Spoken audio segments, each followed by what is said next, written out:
Es parla molt aquests dies que les esquerres, les forces de progrés de la ciutat de Badalona necessiten un projecte.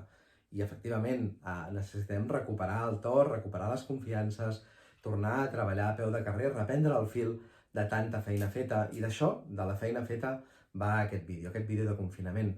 Perquè, de fet, el projecte existeix. El projecte es va desenvolupar en el govern del canvi, en el qual van participar Esquerra Republicana, Guanyem Badalona en Comú i Iniciativa per Catalunya, Esquerra Unida i Alternativa.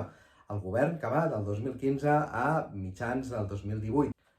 Un govern que va acabar de forma abrupta després de la moció de censura de Ciutadans, Partit Popular i Partit Socialista. Però al final, un govern del canvi, un govern de transformació, un govern que va recuperar la inversió pública en el manteniment, la inversió pública en l'espai públic, un govern que va saber reexplicar un urbanisme que tornava a connectar plaça Trafalgar, Torrent de la Font, carretera de Can Ruti, orientat a les persones, amb l'accessibilitat com un dels motors. Per primera vegada, una inversió milionària per fer actuacions d'accessibilitat mecànica en els barris amb més pendents de la ciutat. Un govern que va posar damunt la taula per primera vegada la tarificació social en els serveis municipals, que va avançar cap a un IBI més social, sempre amb les persones davant, amb el problema de l'habitatge, l'emergència habitacional. Un govern que es trencava la cara, que anava a aturar desnonaments.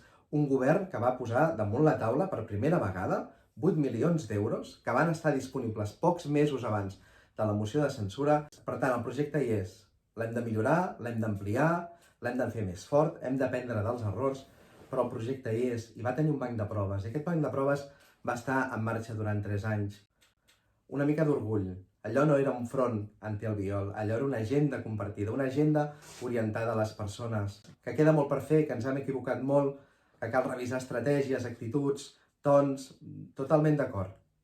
Però hi ha agenda compartida i no és un front, és un punt de trobada per ajudar les persones que més ho necessiten, un punt de trobada que situa Badalona amb tot el seu potencial.